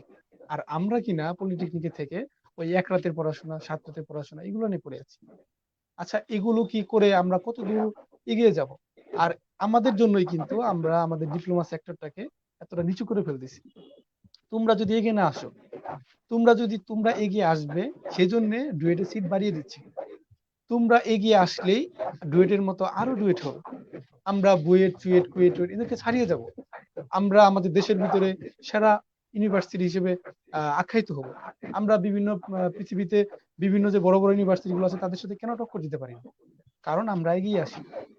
পরামর্শ থাকবে যে তোমরা যারা এখন পলিটিক্যাল নিয়ে পড়াশোনা করছো তারা অবশ্যই এখন থেকেই অন্তত ডুয়েটটাকে স্বপ্ন হিসেবে নিয়ে পরে একটু একটু করে পড়াশোনা শুরু করে দাও। আমি এই কাজটি করতে পারিনি ব্যক্তিগতভাবে, যার জন্য অনেকটা ভোগান্তি পোহাতে হয়েছে। আমি চাই না যেমন তোমরা এই সুযোগটা পাচ্ছ, আমরা কিন্তু সুযোগ পাইনি। আর আমি আশা করি যে আমার সাথে যে দুজন ভাইয়া আছেন ওনারা এই সুযোগটা হয়তো বা পাইনি, কারণ ওনার সাথে আমার কথা হয়েছে। কিন্তু তোমরা আমাদেরকে পেলে, এই যে আমাদের কাছ থেকে কথা শুনলে, তোমরা কেন পিছিয়ে থাকবে? তোমরা এখন থেকে আস্তে আস্তে করে শুরু করে দাও। আর ওই যে বললাম, স্বপ্ন সহজ করে কাজকে, তোমাদের এই স্বপ্নটাই কাজকে সহজ করে দিবে। ঠিক আছে, এটাই পরামর্শ থাকে। জি ভাই, আপনার অসাধারণ একটি প্রশ্নের উত্তর পেয়েছি আপনার কাছ থেকে, ধন্যবাদ ভাই আপনাকে। আশা করি আপনি যে সকল পরামর্শ এবং যে সকল কথা বলেছেন এই পর্যন্ত সব কথাই প্রতিটি ছাত্রছাত্রীর জন্য মঙ্গল বয়ে আনবে ভাইয়া, ধন্যবাদ আপনাকে।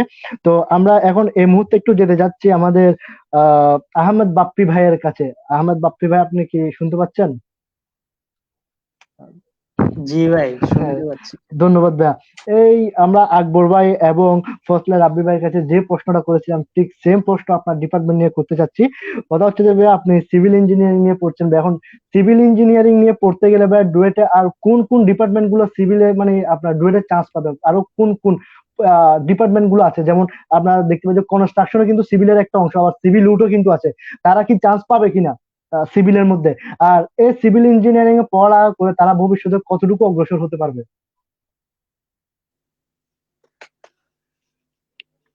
ধন্যবাদ রবিউলকে। আসলে আচ্ছা, মিউট করে নাও যাদের আনমিউট আছে।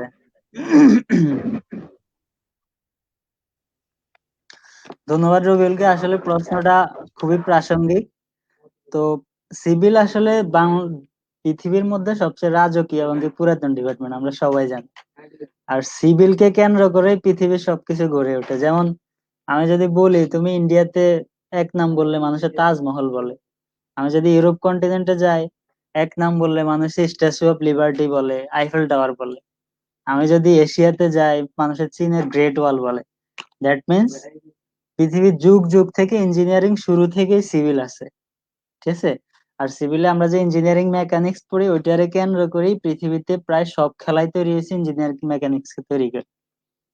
তো সেক্ষেত্রে আসলে সিভিল কেন পড়ি অথবা সিভিলে কেন আসছে, এটার মূলত কারণ এটাই যে আসলে আমাদের এরকম বাংলাদেশে খুব বেশি মানুষ পাওয়া যাবে না যে 5 বছর হয়েছে সিভিলের কোনো কাজ দেখে নাই চোখে। বিল্ডিং বলো, রোড বলো, অথবা মানে সবাই দেখছে। তো সেই কারণে একটা ছেলে আসলে ছোটবেলা থেকে সিভিলের প্রতি অ্যাট্রাকশন জন্মানো, এটা খুবই স্বাভাবিক। হয়তোবা ও ছোটবেলায় বাপ বড়লোক না হইলেও কম্পিউটার দেখবে না, কিন্তু ছোটবেলায় রোড ঠিকই দেখবে, ছোটবেলায় ও একটা মার্কেট ঠিকই দেখবে। ঠিক আছে, এই কারণে আসলে সিভিলের দিকে বেশি অ্যাট্রাকশন, এই কারণে সিভিলে আসে, এই কারণে সিভিল এত বেশি ভালো লাগে। কারণ সিভিলে মানুষ যত বেশি সম্পৃক্ত হয়, যেমন আমি ত্রিপলির একটা কাজ করলাম, একটা বিদ্যুৎ কেন্দ্র বানাইলাম, মানুষ এত ভুল ধরে না। একটা রাস্তার কাজে মানুষ ফেসবুকে লাইভে যত ভুল ধরে, তার মানে সিভিল মানুষ যত বেশি বুঝে, সিভিলে মানুষের সম্পৃক্ততা যত বেশি, অন্য কোনো ডিপার্টমেন্টে তুমি এত বেশি সম্পৃক্ততা পাইবা না। কারণ কথা হচ্ছে সিভিল এত হিউজ ডিপার্টমেন্ট, এই কারণে আসলে সিভিলের ভিতরে অনেকগুলো ডিপার্টমেন্ট আছে। যেমন আমরা এনভায়রনমেন্ট পাই, বাংলাদেশে মনে হয় সবচেয়ে বেশি এনভায়রনমেন্ট ডিপার্টমেন্ট আছে সিভিলের পরে। তারপর কনস্ট্রাকশন আছে, সিভিল উড আছে, আরো অনেকগুলো আছে। ঠিক আছে, যারাই আছে, যাদের সাথে সিভিলের মোটামুটি রিলেশন আছে, ঠিক আছে, ওরা সবাই কিন্তু এখানে পরীক্ষা দিতে পারবে। এরপরে অনেকে মনে করে আমি তো সার্ভেইং পড়ি, সবাই পারবে। যারা আছে সিভিলের সাথে ন্যূনতম রিলেশন আছে, সবাই এখানে পরীক্ষা দিতে পারবে। পরীক্ষার ব্যাপারে কোনো রেস্ট্রিকশন নাই। চান্স পাওয়ার ক্ষেত্রে ও ন্যূনতম নাম্বার পাইলে ঠিকই দিতে পারবে। আর আরেকটা প্রশ্ন কি ছিল, কারা কারা পরীক্ষা দিতে পারবে? আর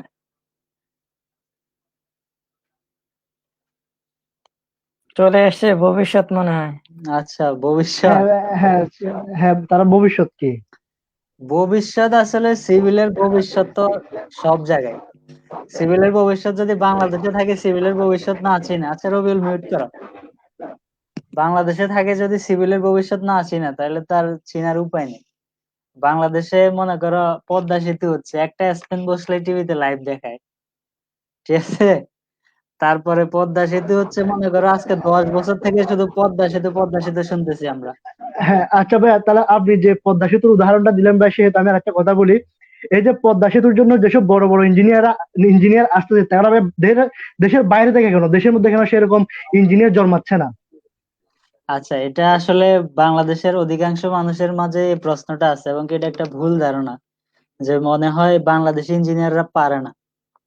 আসলে জিনিসটা তা না, জিনিসটা হচ্ছে বাংলাদেশ অর্থায়ন করতে পারে না, বাংলাদেশি ইঞ্জিনিয়ার পারে না তা না। ঠিক আছে, বাংলাদেশি অর্থায়নে যত প্রজেক্ট হয় সবগুলাই কিন্তু বাংলাদেশি ইঞ্জিনিয়ার দিয়ে হ্যান্ডেল করা হয়। যেমন মাতার বাড়িতে বাংলাদেশের অর্থায়ন বেশি, মাতার বাড়ি জায়গার থেকেও বাংলাদেশি ইঞ্জিনিয়ার বেশি। এখন তুমি একটা জিনিস করতেছ বাইরের অর্থায়নে, বাইরের কন্ট্রাক্টর দিয়ে। অনেকে বলে পদ্মা সেতুতে শতভাগ বাংলাদেশি অর্থায়ন, আসলে বিষয়টা হচ্ছে একটা চোখে ধুলা দেওয়া, বিষয়টা এরকম না।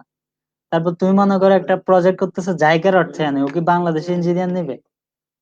ওদের কিছু শর্ত থাকে যে ওদের এমপ্লয়মেন্ট রেট বাড়ানোর জন্য ওরা নেয়।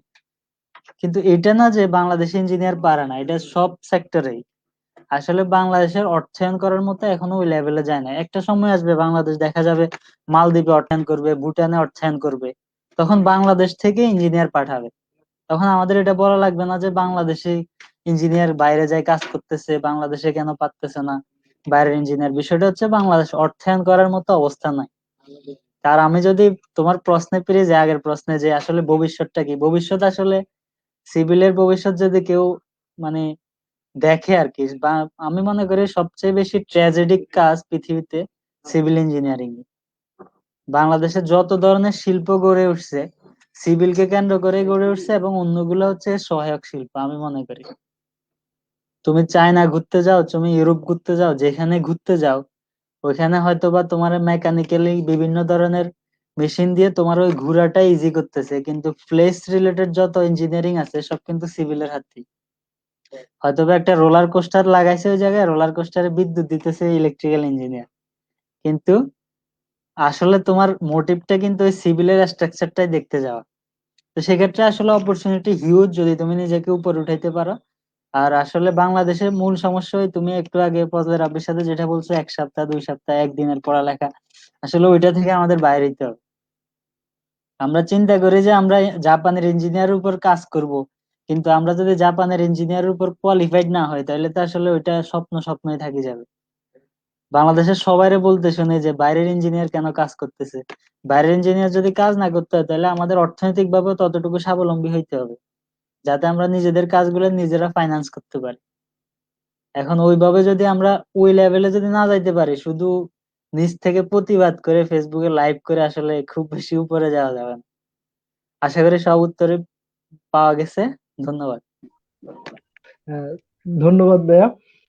আমি একটু আকবর ভাইয়ের কাছে যেতে চাচ্ছি। আমাদের আকাশ নামের এক ভাই কমেন্ট করেছে যে আমরা যারা কম্পিউটার ফোর্থ সেমিস্টারে আছি তাদের এখন থেকে কেমন প্রিপারেশন নেওয়া দরকার ডুয়েটের জন্য? ধন্যবাদ আকাশকে, ধন্যবাদ যে আসলে সে নিজে এখন থেকেই ডুয়েটকে স্বপ্ন হিসেবে ধরে নিয়েছে এবং হচ্ছে যে সেই ডুয়েটে ভর্তি হওয়ার জন্য উদগ্রীব হয়েছে। তাকে অবশ্যই সেলুট। তো আমি প্রাথমিকভাবে বলবো যে আমাদের প্রস্তুতি হিসেবে তো অলরেডি ফজল রাব্বি বলছে এই কিছু, যেহেতু এখানে কমন কিছু সাবজেক্ট আছে। রবিউল মিউট করলে মনে হয় ভালো হবে। তো আমাদের কমন সাবজেক্ট গুলোর মধ্যে ফিজিক্স, কেমিস্ট্রি, তারপরে হচ্ছে যে ম্যাথ আর হচ্ছে ইংলিশ। তো ম্যাথ এবং ফিজিক্স, কেমিস্ট্রি আমরা তো পলিটেকনিকে যেগুলো পড়ি ওগুলোকেই শুধুমাত্র পড়তে বলবো আমি। তো সেখানে পড়লে হচ্ছে যে ম্যাথমেটিক্স এর মধ্যে ম্যাথ 1 2 3 আছে ডিপ্লোমাতে, ওই তিনটাকে সে নিশ্চয়ই চতুর্থ সেমিস্টারে আছে বললো। তো এখন থেকে প্রস্তুতি নিলে সে ম্যাথ 1 2 3 কে ভালোভাবে আয়ত্তে নিয়ে আসতে পারলে তাহলে ম্যাথটা অনেক বড় একটা পার্ট, এবং ম্যাথ থেকে ডুয়েটে কোনোভাবেই মানে পরিবর্তন হওয়ার সুযোগ থাকে না, যে ম্যাথ গুলো করা হয় বা যে ম্যাথ গুলো আমরা শিখি। আর এর মধ্যে ক্যালকুলাসটা অনেক বেশি গুরুত্বপূর্ণ, কারণ ইঞ্জিনিয়ারিং মানেই হচ্ছে ক্যালকুলাসকে ভালোভাবে আয়ত্ত করতে পারা। তো ক্যালকুলাসে এখন স্বাভাবিকভাবে আমরা অনেকেই ক্যালকুলাস নতুন বিধায় এটাকে ইগনোর করি বা হচ্ছে যে এটাকে একটু পাশ কাটিয়ে যাই। কিন্তু সেই জায়গা থেকে হচ্ছে যে ক্যালকুলাসকে একটু গুরুত্ব দিয়ে বুঝে শুনে করলে আর সূত্রগুলোকে ভালোভাবে কিভাবে আসছে, জ্যামিতি পার্ট এবং হচ্ছে যে বীজগণিতিক পার্ট, এই বীজগণিতিক যে অংশগুলো আছে সেইগুলোকে ত্রিকোণমিতি সহ এগুলোকে একটু পার্ট বাই পার্ট সূত্র সহ সে যদি করে ফেলতে পারে, আর হচ্ছে ফিজিক্স এবং কেমিস্ট্রি সেগুলো যদি পড়তে পারে, তাহলে হচ্ছে যে চেষ্টা করবে যতটুকু পারে। এখন ওখানে তো আর একদম অ্যাডমিশনের মতো পারবে না, যখন যে সেমিস্টারে পড়াগুলো যাবে সেই সেমিস্টারের গুলো পড়বে। আর যেহেতু চতুর্থ সেমিস্টারে, সেহেতু সে চাইলে এখন থেকে নিজের দৈনন্দিন পড়াশোনার পাশাপাশি এক এক দিন এক একটা টপিক নিয়ে 8 ঘন্টা 1 ঘন্টা এরকম করে করে পড়তে পারে, তাহলে পড়লে তার এগিয়ে থাকলো। এটাতে যখন সে অ্যাডমিশনে আসবে তখন সে দেখা গেল যে অ্যাডমিশনে যদি আসে এই 1500 স্টুডেন্ট সিএসসি, তাহলে সে 1500 মধ্যে অন্ততপক্ষে 600 চেয়েও আগাই থাকবে, এটা তো বলতে পারি নাকি? তাহলে এই জিনিসগুলা করে ফেললে আমাদের মনে হচ্ছে যে যারা পলিটেকনিক থেকে এখন থেকে একটা চ্যাপ্টার করে একদিন হোক বা এক সপ্তাহে হোক এভাবে করে পড়তে পারে, তাহলে তার জন্য কিন্তু স্বপ্নটা, সিলেবাসটাও গোছানো সম্ভব হবে, স্বপ্নটা ধরাও অনেক সহজ হয়ে যাবে। আর ডিপার্টমেন্টের সাবজেক্ট গুলো আমরা সেভাবে একসাথে বলে ফেলছি। তোমার হয়তো আরেকটা প্রশ্ন থাকতে পারে এখানে, সেটা হলো সিলেবাস। আমাদের সিলেবাস নিয়ে হয়তো প্রশ্ন থাকতে পারে, সেই সিলেবাসটা কি হবে, সিএসসির আসলে সিলেবাসটা কি, এটা অনেকে জানবে না। তো নন ডিপার্টমেন্টের আমি যে ফিজিক্স ম্যাথের কথা বললাম, আর ডিপার্টমেন্টের আমাদের প্রায় 11টা সাবজেক্ট ডুয়েটে অ্যাডমিশন টেস্টে থাকে আর কি, যেগুলো ডিপ্লোমাতে পড়ে আমরা থাকে। সেগুলোর মধ্যে গুরুত্বপূর্ণ অনেকগুলো থাকে, যেমন আমরা কম্পিউটারে প্রোগ্রামিং সি আর হলো C++। তো এই দুইটাকে সে ওখানে যতটুকু পারে ভালোভাবে শিখতে পারলে অনেক ভালো। আর ওখানে শিখতে পারলে এখানে এসে তার এই নিয়ে অনেক বেশি টেনশন করতে হবে না, যদি ওইখানে সময় নিয়ে এসে করতে পারে। তারপর হচ্ছে যে ডিসক্রিট ম্যাথমেটিক্স, এটাও অনেকে পড়ছে বা এটা পড়ে ফেলছে, এবং হচ্ছে যে এখন তাহলে এটাকে আবার পড়তে পারে এবং হচ্ছে নোট করে করে সেগুলো ইয়ে করতে পারে। তারপর হচ্ছে যে ডাটা স্ট্রাকচার, এগুলো কিছুটা থিওরি কিছুটা বোঝার আছে। তারপরে database management, software development, operating system, এই জিনিসগুলো, এবং হচ্ছে ডিজিটাল ইলেকট্রনিক্স এর একটা সাবজেক্ট থাকে, ওটা অনেক ভালোভাবে যদি কয়েকটা জিনিস আছে এখানে মোটামুটি সেগুলো যদি ভালোভাবে বুঝতে পারে, বেসিক ইলেকট্রিসিটি, এই জিনিসগুলো থেকে প্রশ্ন থাকে এবং হচ্ছে এগুলো বোঝার আছে।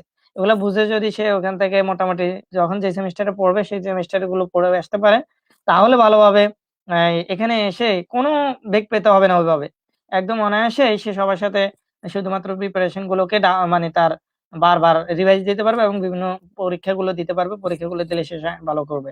আর এর পাশাপাশি হলো যে এখন সামনে মাইক্রো প্রসেসর সেমিস্টার আছে, বা কম্পিউটার নেটওয়ার্কিং আছে, ডাটা কমিউনিকেশন এন্ড নেটওয়ার্কিং, এই জিনিসগুলো যখন পড়বে তখন যেন সেগুলো একটা গাইড প্রয়োজনে, ডুয়েট অ্যাডমিশনের যে গাইড গুলো পাওয়া যায় সেগুলো প্রয়োজনে আমাদের সাথে যোগাযোগ করলেও আমরা বলতে পারবো যে কোন কোন চ্যাপ্টার গুলো ভালোভাবে পড়তে পারবে।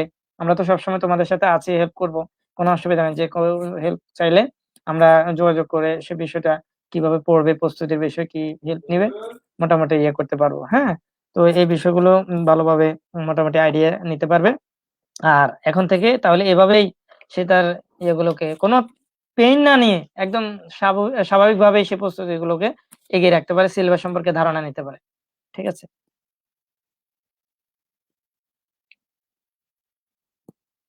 হ্যাঁ, তুমি আনমিউট করে আছো, বোঝা যাচ্ছে না। আহ, ধন্যবাদ আকবর হোসেন ভাইকে। আমরা একটু ফজলে রাব্বি দিন ভাইয়ের কাছে যেতে চাচ্ছি। আহ, হ্যাঁ ভাইয়া, কথা কি শোনা যাচ্ছে? শোনা যাচ্ছে, হ্যাঁ। হ্যাঁ ভাইয়া, শুনতে হ্যাঁ ভাইয়া, পাচ্ছি। আমরা জানি যে ডুয়েটে আমরা যখন পরীক্ষা দিতে যাই তখন নির্ধারিত একটা নাম্বার থাকে, ডিপার্টমেন্ট নাম্বার, তারপর আরএস এর যে নাম্বার, ওই সংক্রান্ত জিনিসে যদি ভাই একটু বলে আমাদেরকে যদি একটু ক্লিয়ার করে দিতেন। হ্যাঁ, এতক্ষণে একটা খুব সুন্দর প্রশ্ন করছো, কারণ এটাই আসলে যারা এখন দেখতেছে বা যারা পরবর্তী দেখবে সবারই একটা আকাঙ্ক্ষার বিষয় আর কি, যে কি সিলেবাস, কেমন প্রশ্ন, কেমন মার্কস, কত ডিপার্টমেন্ট কি, নন ডিপার্টমেন্ট কি, এগুলো আবার কি। আমি নিজেও ভাবতাম যে নন ডিপার্টমেন্ট আবার ডিপার্টমেন্ট এটা কিভাবে আলাদা হয়, এটা আবার আলাদা আলাদা হয় নাকি। পরে দেখি যে না, আসলে এখানে সিস্টেমটা অন্যান্য অন্যান্যদের মতো না। আচ্ছা, আমি তাহলে খুলে বলছি সবকিছু। তোমরা এখানে যে কোনো ডিপার্টমেন্টেই হোক, যারা ট্রিপলি, সিভিল, সিএসসি এইসব জায়গায় পরীক্ষা দিবে, তারা 120টা সিট পাবে। 100 সিট এবং মার্কস হচ্ছে তোমাদের 300 মার্কের পরীক্ষা হবে। একটা থাকবে নন ডিপার্টমেন্ট, আর একটা হচ্ছে ডিপার্টমেন্ট। প্রথম প্রথম হচ্ছে যে 1 ঘন্টা তোমাকে নন ডিপার্টমেন্ট কমপ্লিট করতে হবে, এবং নন ডিপার্টমেন্টের ভিতরে কি কি থাকবে সেটা বলতেছি। আর পরবর্তী 1 ঘন্টা তোমাকে কমপ্লিট করতে হবে হচ্ছে ডিপার্টমেন্ট। তাহলে একটা নন ডিপার্টমেন্ট আর একটা ডিপার্টমেন্ট। ডিপার্টমেন্ট আগে বলবো, কারণ ডিপার্টমেন্টে সবাই পড়তেছো আর কি। এই যে প্রথমে যে বললাম কোন কোন ডিপার্টমেন্ট পরীক্ষা দিবা, তাদের ক্ষেত্রে আসি। তারা যে জিনিসগুলো মানে কমন পাবে এখানে, বা যে জিনিসগুলো তোমাদের থাকবে ডিপার্টমেন্টের ক্ষেত্রে 150 মার্ক এখানে থাকবে। তাহলে আমি একটু দেখে জি দেখে জি ভাই, বলতেছি, কারণ অবশ্যই। তোমাদের সুবিধার জন্য। হ্যাঁ, প্রথম হচ্ছে যে ডিসি সার্কিট থাকবে। হ্যাঁ, ডিপার্টমেন্টের ক্ষেত্রে প্রথমেই তুমি প্রশ্নটা যারা খুলবে, ত্রিপলি ডিপার্টমেন্টের কথা বলতেছি, তোমরা প্রশ্ন খুলেই প্রথমেই দেখবে যে একটা বড় একটা 14 মার্কসের ম্যাথ। এই 14 মার্কের ম্যাথটা হচ্ছে ডিসি সার্কিট।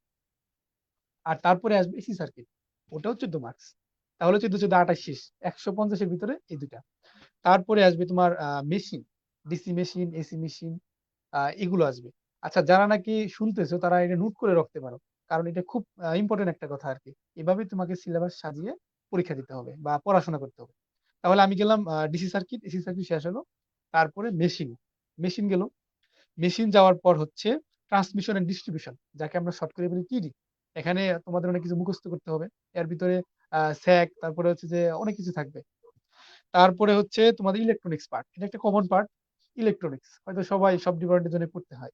আর এখানে ইলেকট্রনিক্স উপরে অনেকগুলো মার্কস হয়, অনেকগুলো মার্কস এই থাকে আর কি। আর এখানে ইলেকট্রনিক্স এর ভিতরে যাগুলো পাবে সেগুলো হচ্ছে যে ডায়োড, ট্রানজিস্টর, ফেট, ক্লিপার, ক্ল্যাম্পার, তারপরে ফটো ডায়োড ইত্যাদি। তারপরে হচ্ছে টেলিকমিউনিকেশন। যারা টেলিকমিউনিকেশন ডিপার্টমেন্টের আছে তাদের জন্য এটা সুবিধা, কারণ তারা অলরেডি এটা সম্পর্কে পড়াশোনা করে আসছে।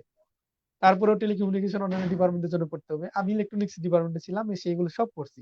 যারা যারা আসবে সবাইকে সব পড়তে হবে। টেলিকমিউনিকেশন থাকবে, তারপর হচ্ছে ডিজিটাল ইলেকট্রনিক্স। ডিজিটাল ইলেকট্রনিক্স হচ্ছে আরেকটা পার্ট। তারপরে কম্পিউটার। কম্পিউটার থেকে কিছু প্রশ্ন 8 মার্ক অথবা 7 মার্ক বা 10 মার্ক অথবা দুইটা নৈবেদিক থাকতে পারে। আর এখানে কিন্তু তোমাদের নৈবেদিক থাকবে, 12টা নৈবেদিক থাকবে। 12টা নৈবেদিকের জন্য মার্কস হচ্ছে 24। তাহলে এইগুলো ডিপার্টমেন্ট পার্ট। ঠিক আছে, ডিপার্টমেন্টে আশা করি কোনো সমস্যা হবে না, এইভাবে তোমরা পড়াশোনা করবে। এবার আসি ননের ক্ষেত্রে। ননের ক্ষেত্রে আমাকে দেওয়া হয়েছে ফিজিক্স এবং কেমিস্ট্রি, কারণ ননের জন্য 4টা পার্ট থাকবে, 4টা বিষয় থাকবে। একটা হচ্ছে ফিজিক্স, কেমিস্ট্রি, ম্যাথমেটিক্স এবং ইংলিশ। তো আমি তোমাদেরকে ফিজিক্স এবং কেমিস্ট্রির যে সিলেবাসটা সেটা বলে দিচ্ছি। আচ্ছা দেখো, আহ ইয়ের ক্ষেত্রে, ফিজিক্সের ক্ষেত্রে পার্ট হচ্ছে 5টা এবং অঙ্ক থাকবে 4টা। 4টে অঙ্ক থাকবে 8 মার্কস করে, তাহলে 4 এটা 32। আর নৈবেদিক থাকবে 4টা, 4 দুগুণে 8, এই হচ্ছে 40 মার্ক। তার মানে সব মিলিয়ে ফিজিক্সে থাকবে 40 মার্ক, কেমিস্ট্রিতে থাকবে 40 মার্ক, ম্যাথমেটিক্সে থাকবে 40 মার্ক এবং ইংলিশে থাকবে 30 মার্ক। এই হচ্ছে সব মিলিয়ে 150 মার্ক। আচ্ছা, তাহলে ফিজিক্সে কি কি সিলেবাস, ফিজিক্স এবং কেমিস্ট্রি এই দুটো আমি বলে দিচ্ছি। ফিজিক্সের সিলেবাসটা হচ্ছে ভৌত পাঠ থাকবে। ভৌত পাঠ থেকে একটা অঙ্ক থাকবে হিট সাউন্ড। ভৌত পাঠ, heat, sound, light and atomic physics. তোমরা দেখে থাকবে যারা ইন্টারে পড়াশোনা করতেছে তাদের হচ্ছে শাহজাহান তপন সব থেকে এখানে এখানে আসলে তোমরা এটা পড়বে। সেই শাহজাহান তপন তোমরা এটা দেখতে পারো, এবং এখন থেকে শাহজাহান তপনটা কিনে পড়াশোনা শুরু করে দিতে পারো। তাহলে কি কি থাকবে, ভৌত পাঠ, হিট সাউন্ড, লাইট এবং অ্যাটমিক ফিজিক্স। এই 5টি থেকে যে কোনো 4টি প্রশ্ন হবে। আর তারপরে আসি কেমিস্ট্রির ক্ষেত্রে। কেমিস্ট্রিটা হচ্ছে 40 মার্কস থাকবে, এবং কেমিস্ট্রিটা খুব মানে মজার একটা প্রশ্ন হয়, কারণ নৈবেদিক থাকে বেশি, আর হচ্ছে শূন্যস্থান থাকে, আর সত্য মিথ্যা থাকে। সেই ছোটবেলা যেরকম সত্য মিথ্যা পড়তে, এখানে এরকম সত্য মিথ্যা থাকবে, শূন্যস্থান, আর হচ্ছে কি নৈবেদিক থাকবে, আর হচ্ছে একটা অঙ্ক থাকবে। এই হচ্ছে এইটুক দিয়ে 40 মার্ক ফিল আপ করবে। তো কি কি থাকে, একটা হচ্ছে ভৌত রসায়ন। ভৌত রসায়নের ভিতরে তোমরা যে পড়ছো না, পর্যায় সারণী, রাসায়নিক বন্ধন, বিক্রিয়া, এগুলো সব এর ভিতরে ঢুকে যাবে। তাহলে ভৌত পাঠের উপরে বেশি মার্ক আসে। তারপরে আসে ধাতু আর অধাতু। ধাতু এবং অধাতু মিলিয়ে কিছু মার্কসের প্রশ্ন হয়। তারপরে আসি জৈব রসায়ন। হ্যাঁ, জৈব রসায়ন হচ্ছে যে তোমরা এই কেমিস্ট্রির সম্পর্কে ইন্টারের বইয়ের কথা বলতেছি, বইয়ের নাম হচ্ছে হাজারিনাগ অথবা সঞ্জিত কুমারের বই আছে। তোমরা এই বইগুলো দেখতে পারো, ওখানে যে সিলেবাসটা এখানেও সেম। তবে জৈব যৌগের উপরেও ভালো মার্কস থাকে, ইদানিং ভালো মার্কস আসতেছে। তাহলে তোমাদেরকে টপিক বললাম 4টা, ভৌত রসায়ন, ধাতু, অধাতু এবং হচ্ছে জৈব রসায়ন। এর উপরেই সব মিলে 40 মার্কস থাকবে, আর একটা ম্যাথ থাকবে। ওই ম্যাথের মার্কস হচ্ছে মাত্র 4। এই ম্যাথটা তোমরা এখানে এসে কমপ্লিট করবে, সমস্যা নেই। কিন্তু বাকি যে পড়াগুলো আছে, যেমন পর্যায় সারণী, রাসায়নিক বন্ধন, বিক্রিয়া, তারপরে আকরিকের নাম, এগুলো তো তোমরা ওখানে থাকেই পড়ে আসতে পারবা। এমন তো না যে এটা এখানে এসে পড়তে হবে। তাহলে ওগুলো মুখস্থ করে আসতে পারো। আর তোমাদের সুবিধার জন্য বলছি, তোমরা কেমিস্ট্রির ক্ষেত্রে বিভিন্ন আকরিকের নাম, রাসায়নিক বিক্রিয়া সহ আরো যে ভৌত পাঠের যে বিষয়গুলো আছে, এগুলো এখানে আসার এসে পড়বা এরকম ভাবে রেখে দিও না। কারণ আমি এগুলো দেখে আসছিলাম, আসার পরে দেখি যে কতটা যে সুবিধা আমার হয়েছে সেটা আর বলার মতো না। হয়তো 2 ডিপার্টমেন্টে চান্স পাওয়ার জন্য এটা প্রধান একটা হাতিয়ার হয়েছিল আর কি। তোমাদের প্রতি এটা ই থাকবে, আহ উদারতা আহ্বান থাকবে যে তোমরা এগুলো যেভাবে সিলেবাসটা বললাম, প্রয়োজনে যখন ভিডিও শেষ হয়ে যাবে, অনুষ্ঠান শেষ হবে, তখন এটাকে আবার কেটে কেটে এগুলোকে নোট করতে পারো। নোট করে এই টপিক গুলো যে বইয়ের নাম বললাম, এই বইয়ের নামগুলো দিয়ে তোমরা এই নোট করে পড়াশোনা করা শুরু করে দিতে পারো। আর হচ্ছে যে আমরা তো তোমাদের সাথে আছি, তাই না? আমরা তো পাইনি, আমি থাকতে কাউকে পাইনি, এখন তোমরা আমাদেরকে পাচ্ছ, এই দেখো 3 জনকে পেয়ে গেছো, একটু নক দিছো আর হয়ে গেছে। আমরা তোমাদের আশায় বসে থাকি। আমরা সব সময় ছোট ভাইরা যখন আসে খুব হেল্প করার চেষ্টা করি, কিন্তু দুঃখের কথা ছোট ভাইরা আমাদেরকে নক করে না। ছোট ভাইরা এমন একটা ভাব করে যে মানে তারা ডুয়েটেন হয়ে গেছে। তো আমরা কি করব? আমরা ডুয়েটেনরা তখন কি করি? চুপ করে বসে থাকি বা আমরা পড়াশোনা করি, আমাদের তো পড়াশোনার অভাব নেই। সুতরাং তোমাদেরকে আহ্বান করব, তোমরা এরকম কাজ করবে না। তোমরা আমাদেরকে নাম্বার সংগ্রহ করে রাখবে, ফেসবুক আইডিতে নক করবে, তারপরে সবসময় কানেক্ট থাকবে আর কি। আশা করি আহ একদম ক্লিয়ার হয়ে গেছে। ঠিক আছে রবিউল, এই ছিল আমার কথা। জি ভাইয়া, ধন্যবাদ। উম, ভাই, এখানে ছোট্ট একটা কোয়েশ্চেন আসছে। কোয়েশ্চেনটা হচ্ছে যে মানে একজন কমেন্টে কোয়েশ্চেন করলো আর কি, যে ভাইয়া সিএসসি এর জন্য কত মার্ক পাইতে কত মার্কস পাওয়া লাগবে চান্স পাওয়ার জন্য? সিএসি না? একজন কোয়েশ্চেন করলো। জি, জি আচ্ছা, ভাইয়া, সিএসসি। মার্ক পাওয়া বলতে আসলে আমাদের বাঙালি ওই যে বাপি ভাই বলছিল যে আসলে ওয়ান নাইট প্রিপারেশন স্টাইলে এটা প্রশ্ন হলে ঝামেলা আছে। আর এমনিতে কৌতূহল তো থাকবেই যে কত মার্ক পাইতে হবে। মূলত হচ্ছে যে নন টেকটাকে আমরা গুরুত্ব দিতে হবে বেশি, কারণ নন টেকে আমরা নিয়মিত পড়ি না, তো এই কারণে নন টেক গুলোকে অনেকেই বেশি খারাপ করে। তো নন টেকটা অনেক মানে বাসা থেকে প্রিপারেশন নিয়ে আসলে ডিপার্টমেন্টে কেউ খারাপ করবে না। এটা মোটামুটি আমাদের ইতিহাসে দেখা যায় যে অনেক ভালো করেছে সবাই। ডিপার্টমেন্টের ইয়ের জন্য চান্স মিস গেছে এরকম খুব রেয়ার। কিন্তু নন ডিপার্টমেন্টে ম্যাথ, ফিজিক্স আর কেমিস্ট্রি এই জিনিসগুলো মানে একসাথে যখন সিলেবাস গুলো অনেক বড় হয়ে যায়, তখন এটি কভার করতেই এবং হচ্ছে যে পারফেক্টলি অ্যান্সার দিতেই দেখা যাচ্ছে যে একটু হিমশিম খেতে হয়। যার জন্য সিএসসি তে চান্স মিস হয় আরকি। না হলে মার্ক পাওয়ার ক্ষেত্রে হলো ৩০০ মার্ক, তো ৬০ পাইলে হলো নন ডিপার্টমেন্টে পাস ১৫০ এর মধ্যে। তো সেখানে যদি ভালোভাবে পাস করতে পারে ৮০ করতে পারে, কভার করতে পারে। বাকি ডিপার্টমেন্টে অনেকে ১০০ পায়, অনেকে ১২০ পায়, অনেকে ৯০ পায়। ওখানেও ভালো পাবে। ঠিক আছে? তো সেই ক্ষেত্রে হচ্ছে যে নন ডিপার্টমেন্টে ৭০ এর নিচে তো পাওয়া কোনোভাবেই চিন্তা করা যাবে না। এবার বাকি উপরে পাইতে পারলে মোট কথা ২ টা মিললে যোগফল হয় আরকি, হ্যাঁ? নন ডিপার্টমেন্টে ধরো যদি আগে হচ্ছে পাস করতে হয়। নন ডিপার্টমেন্টে ৬০ পাইলে পাস বললাম না? 40%। তো ৬০ পেলে যদি পাস হয়, তাহলে এই ৬০ পাওয়ার পরে এবার ২ টা মিলাই ডিপার্টমেন্টের পেপার দেখবে। নন ডিপার্টমেন্টে যদি ৬০ এর নিচে কেউ পায়, তাহলে ডিপার্টমেন্টের পেপার দেখবে না। এটা হচ্ছে যে আমরা যতটুকু মোটামুটি কনসার্ন হিসেবে জানি। এটাই হচ্ছে যে রুলস আরকি। আর কেউ একজন ১৫০ পেল ডিপার্টমেন্টে, নন ডিপার্টমেন্টে ৫৯ পাইলো বা তারও কম পাইলো বা হচ্ছে যে ফেল করলো। তাহলে কিন্তু ওখানে রিস্কটা থেকে যায় আরকি, হ্যাঁ? এজন্য নন ডিপার্টমেন্টকে গুরুত্ব দিয়ে সে পাস করার মানে চিন্তা না করে অন্ততপক্ষে চিন্তা করা দরকার যে আমার ১০০ অন্ততপক্ষে যাতে থাকে। ১৫০ এ ১৫০ পাওয়ার দরকার নাই। এবং হচ্ছে যে কেউ যদি মনে করে ৩০০ তে ৩০০ পাবে, তাহলে সে ফেল করবে। সে কখনো চান্স পাবে না। হ্যাঁ, ঠিক আছে? এজন্য কনসার্ন থাকতে হবে যে আমাকে মোটামুটি মিডিয়াম একটা পর্যায়ে যাতে থাকতে পারি, এই লেভেল থেকে প্রিপারেশন নেওয়া উচিত। বেশি লো না, বেশি হাইও না। হাই হলে রিস্ক ছিটকে পড়ে যাওয়ার সম্ভাবনা থাকে, তো সেজন্য হচ্ছে এই ক্রমান্বয়ে প্রস্তুতিটাকে এই ৯০ বা ৮০ এরকম পাবো, এরকম একটা কনসার্ন নিয়েই নন ডিপার্টমেন্টে ভালোভাবে প্রস্তুতি নিতে থাকলে ডিপার্টমেন্টে এর পাশাপাশি এবার যেভাবে পড়বে সেভাবে তার মুখস্থ হয়ে যাবে, আয়ত্ত হয়ে যাবে বা সেগুলা করতে পারবে, অসুবিধা নেই। তো এটা আশা করি যে বুঝা গেছে আরকি, যে বেশি একটা চিন্তিত হওয়ার কারণ নেই। ধন্যবাদ ভাইয়া। আশা করি মুক্তাদিরুল হক ভাইয়ের প্রশ্নের উত্তর আপনি পেয়ে গেছেন। তো আমি এখানে একটা কথা বলতে চাচ্ছি যে যেটা আমাদের ফজলে রাব্বি দিন ভাইয়া বলছে যে আমাদের আশায় উনারা বসে থাকেন। হ্যাঁ, তো আমরা এই অনুষ্ঠানের মাধ্যমে সকল ডিপ্লোমা ছাত্রদের জানিয়ে দিতে চাচ্ছি, আপনারা আপনাদের যে কোনো সমস্যাতে আমাদের সাথে যে ডুয়েটের ভাইয়ার আছেন তাদেরকে নক দিবেন। আশা করি আমাদের ভাইয়ার আপনাদের সমস্যার সমাধান করে দিবে। তো আমি একদম অনুষ্ঠানের শেষ পর্যায়ে চলে আসছি। তো লাস্ট আরেকটি কোয়েশ্চেন থাকবে আকবর হোসেন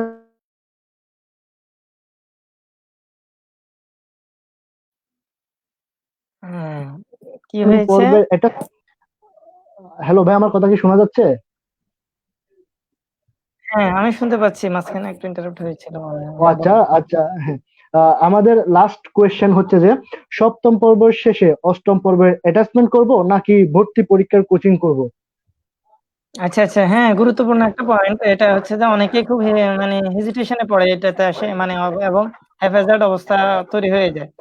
তো এই জায়গায় হচ্ছে ডিসিশন নিতে হবে এভাবে, সেটা হলো যে প্রতিষ্ঠানে এবং হচ্ছে যে নিজের সার্বিক অবস্থা বুঝে ইয়ে করতে হবে যে আসলে আমি কি চাচ্ছি এবং আমার কি ইয়ে আছে, প্রস্তুতি আছে। দুইটাকে কম্বাইন করতে হবে। এটা ২ ভাবে আমি অ্যান্সারটা দিব। একটা হচ্ছে যে যারা পলিটেকনিক পর্যায়ে থেকে ভালোভাবে সে মনে করতে পারে যে আমি 40% 50% মানে অ্যাডমিশন প্রিপারেশন নেওয়া হয়েছে। মানে সে নিজে ধারণা করতে পারে বা মনে করতে পারে। তাহলে সে অ্যাটাচমেন্ট করেও তারপরে অ্যাডমিশন টেস্টের কোচিং করতে পারে। এটা আমার ইয়ে থাকবে না। আশা করি তাদের ক্ষেত্রে বেগ পেতে হয় না আরকি। আর যারা একদমই ইয়ে হয়, অনেক সময় দেখা যাচ্ছে যে সে ৭ম পর্বে এসেই ডিসিশন নিয়েছে যে সে অ্যাডমিশন কোচিং করবে। এর আগে হয়তো ডিসিশন নিতে পারে নাই। তাহলে তো তার ক্ষেত্রে আগের প্রস্তুতিগুলো এবং হচ্ছে যে ডুয়েট অ্যাডমিশনের জন্য টোটালি সে নতুন। কিছুই মানে ওই যে সে জানে না, সিলেবাস সম্পর্কেও জানে না। তাহলে তার জন্য সময়টা একটু বেশিই লাগে। তো সেজন্য সুবিধা হচ্ছে অ্যাটাচমেন্টটা গাজীপুরে এসে কোনো প্রতিষ্ঠান এবং ওইখানে যে প্রতিষ্ঠানে থাকবে পলিটেকনিক, সে পলিটেকনিক স্যারের সাথে কথা বলে যদি কম্বাইন করে নিতে পারে, তাহলে এটা বেটার হয় আরকি তার জন্য। কারণ সে কিন্তু বড় আকারে স্বপ্ন দেখছে কাকে? এই ডুয়েটকে। তবে অ্যাটাচমেন্টটাকে কিন্তু ছোট করে দেখা হচ্ছে না। অ্যাটাচমেন্টটাও তার জন্য ইম্পোর্টেন্ট কি জন্যে? যদি সে চান্স না পায় তাহলে যেন সেটাকে ইয়ে করতে পারে। তো এইজন্যে ডুয়েট অ্যাডমিশনের জন্য এখন থেকে প্রস্তুতি নেই। তাহলে আমার অ্যাটাচমেন্টটাও ভালোভাবে ওই ৬ মাসটাও কাজে লাগাতে পারবো। বা ৩ মাস বলি, যেটা একদম ফুলফিল মাঠে থাকতে হয়। সেই ৩ মাসে যদি আমি ভালোভাবে অ্যাটাচমেন্টটা করি, পাশাপাশি যে সময়টুকু পাবো সে সময়টুকু ওই যে রিভাইজ নিজে যেগুলো পড়ছি এখন পলিটেকনিকে সেগুলো রিভাইজ করব অথবা হচ্ছে যে প্রস্তুতি নিতে থাকবো। ৩ মাস পরে এবারে অ্যাটাচমেন্ট শেষে এসে গাজীপুরে পুরোদমে অ্যাডমিশন টেস্টের জন্য প্রস্তুতি নেব। এরকম অনেক চান্স পায়। তো এজন্য অনেকে হয়তোবা হ্যাঁ, দূরের পলিটেকনিক যারা আছে বা যারা সচরাচর আসে না অ্যাডমিশন টেস্টে, সে সকল পলিটেকনিক গুলোর জন্য একটু কষ্ট হয়ে যায়। তো সেজন্য আমি বলব অ্যাটাচমেন্টটা হচ্ছে নিজের উপর। নিজে যদি মনে করি যে আমার অ্যাটাচমেন্টের পরবর্তীতে গিয়ে প্রিপারেশন ফুলফিল করা সম্ভব, এটার জন্য এখন থেকে প্রয়োজনে সিলেবাসটাকে জানা, ইয়ে করা, জানতে চেষ্টা করা।